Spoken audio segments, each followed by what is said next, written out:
could work, and they were more excited than I was about the prospect of taking a found resource and rather than letting it rot in the woods, could we do something for these unfortunate people?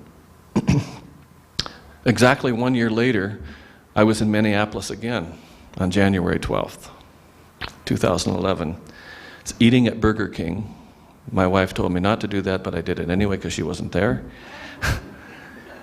My phone rang, and I was sort of depressed at that point because I wasn't making the headway I thought I was going to be able to make. I knew the idea was possibly really good, had lots of potential, and it was Andrew Person from Bacchus's office. And he said, "How are things going?" And he said, "You've got to figure out how to make contact with Haiti. You've got to get an ask from Haiti, them to request wood, to request." But I didn't even have any idea how to do that. Miraculously, I got on the plane. The gal sitting next to me was a woman named Colleen Mooney, and I started talking about Haiti. I'd just gotten off the phone, so I was kind of excited that somebody called, you know. So I said, "So what do you do?" She said, "Well, I'm coming back from Haiti. I founded the microcredit bank in Haiti to offer loans to women in particular to get food for the day for their children." She said, "I will put you in touch with the right people." I thought that was pretty miraculous, you know. So I had to figure out how to get this ask from them, and it ended up being helpful with Colleen involved. I returned to Missoula after this trip back east and picked up the phone and just started calling. I called Craig Rawlings. We've got a couple guys here from his group. I called Ellen Simpson with the Wood Products Association. These are people I'd never met before. All sorts of people. Todd Morgan, who's a wood expert at the university, and just started calling, and I started writing names down and numbers and emails, and started just to kind of network and see what would happen as a result. And they kept bringing up the name of Larry Anderson. They said, "You need to talk to Larry Anderson." Well, I called up Larry, and he didn't return my call at first, but then he did. He finally called me back, and he had a similar idea. He was actually Rehberg's aide, I think, in Missoula, I think county commissioner at one point. Really nice guy. And so we started to talking about how we could go forward, and we started to use the pronoun "we" for the first time, that we were going to do this. And that was important for me, that I wasn't the only one doing it. And so we got together with Bob Harrington, who's the state forester at the DNRC, Julia Altimus, who is the forest policy expert, and representatives from the 3 congressional offices, and started to talk about what we would do. And we formed a board. And these are the folks that are on our board right now. Larry Anderson is vice president. My daughter Angela, Billadeau, that is sort of strange to see, that her name is no longer Funk, but it's all right. Tom Beaudette, some of you may know, he was going to try to be here today, but he got called out of town. He's a structural engineer in town. Really great guy. He was just in Haiti last week visiting with our folks. Mike Greathouse, who's a construction guy. Melissa Hayes, who's working as a logistic advisor and helping with nonprofit issues. Dennis Lippert, an architect, and Rogers Isaac, who's also a forestry expert at DNRC. Well, through the connections in Haiti set up by Colleen Mooney, we started getting letters.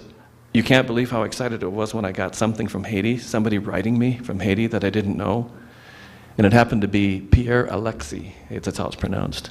And they formed a board there, an advanced team in Haiti, and started to drum up support for our project. And as of yesterday, we have 160 organizations in Haiti that are involved with Wood for Haiti, representing about 300,000 Haitians. So we're excited about that.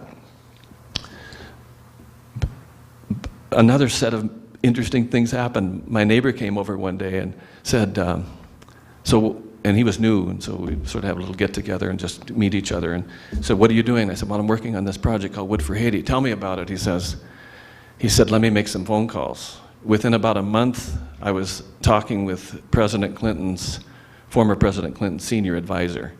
Clinton had seen our project and given us the green light to have conversations with his shelter policy people in Haiti. We've received letters of endorsement from Senator Baucus and Senator Tester and Congressman Rehberg. Basically, the plan behind this, our mission, is to supply wood, building materials, as well as construction training for Haitians in an effort to build these hurricane, earthquake-resistant homes. And as with all things like this, we're starting from scratch. So we got to figure out how to get $250,000 so we can build a prototype home and a prototype community center, which will serve as our field office there. And we'll be gathering people together there to meet, et cetera, et cetera. Well, Tom Beaudette went to Haiti. Can you throw that next slide up? This just happened 2 weeks ago. This is what's happening over there.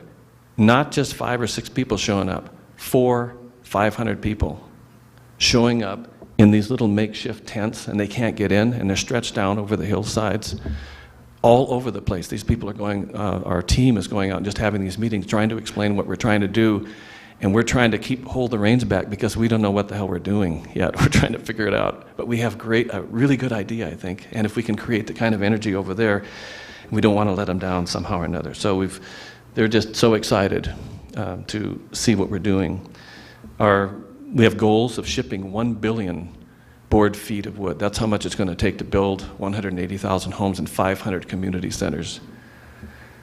We want to send U.S. building teams to Haiti to teach 40,000 Haitians how to build. So we're not going to go over there and do it to them.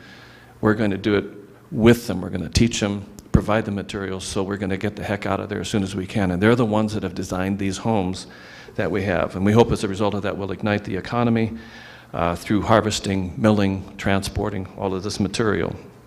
And this will create a ripple effect, an economic ripple effect across the entire country. The cost of this program we estimate to be $3 billion. It's huge. I know it's huge, but when I talked to Ricardo Sanchez, who is Clinton's senior advisor at the UN, he said that's what Clinton liked. Not the cost, but the immensity of it, the size, the scope. We've been able to get a nonprofit fiscal sponsor until we're really settled with our nonprofit status in the Bitterroot R, C, and D, so we're able to take donations. Sources of money. I don't know where the $250,000 is coming from, but we need to get that. The Interim Haiti Recovery Commission has $10 billion, of which it's spent about 1/3, so there's a lot of money there. The Bush-Clinton Reconstruction Fund hasn't spent, I don't think, anything. There's $57 million waiting there. So we're hoping that we can prove that this project will work. Here are some of our plans of our homes. Let's go to the next. Yeah, we have an 800 square foot home. They're not big. They have the average size family in Haiti is 7, and they live in the average size home is 400 square feet. But what does U.S. Aid do? U.S. Aid built 240 square foot homes out of concrete, no ventilation. They're like tombs, you know. So we want to provide dignity for these people by building these homes. There's Plan C, has an outdoor kitchen. It's typical of theirs. They're the ones that said, could we have an outdoor kitchen? Could you also put a reservoir to collect our water off the roofs, because that's our source of water. They don't have the infrastructure, you know. And here's our community center. It would hold 200 people and has an office and a library and storage and bathrooms and et cetera. The benefits of our program? Well, by giving this is strange, isn't it? To give something away, what happens? You know, all sorts of things may happen. We help the homeless people in Haiti. We help the pine beetle epidemic and the economic recession. The accomplishments so far, we've had tremendous response from Missoula. Montana mills are willing to donate wood so that we can get our home up, our prototype home, and hopefully for the community center as well. We've got windows and doors from Clausen Windows to get started. We have a flatbed truck from Samson Trucking to transport the wood to Houston. Walt Maralt has given us money for fuel to get the truck down there. We have website design and logo by Classic Inc., Keetra Nelson and Bozeman. John Malancic down here he's our web master, and he flew all the way especially for this, right, John, to be my tech guy. He saved my rear end because I have no idea about how to do this stuff. And he's from Massachusetts, was actually here for the wedding, you know, not just for you guys. But he's been very, very helpful, and setting up Facebook and YouTube and those kinds of things. So now we're functioning in that particular way. The artwork that we had on the first slide was donated from an artist in Colorado, heard about us. Said, I'd like to give you 3 paintings, great big ink paintings that we're going to try to sell. The DNRC has donated the conference rooms there for our meetings. We have that kind of thing. So I'm going to stop right there, and I just have a few questions that I'd like to have you consider is this a good time to split? So we'll go to our little table talk thing, and here's a couple questions that might get you started, and then I'll just shut up for a while. How can we get $250,000 to get this thing rolling? Can we find 5 names maybe out of your table of corporations, angels, individuals, philanthropists that might be able to help us do this? And this is a really important one. How can we stimulate a serious conversation about what to do with the forests? And how can we create enough momentum? Maybe City Club can be the place that could start so we can get to that wood, so we can do what we need to do. And last is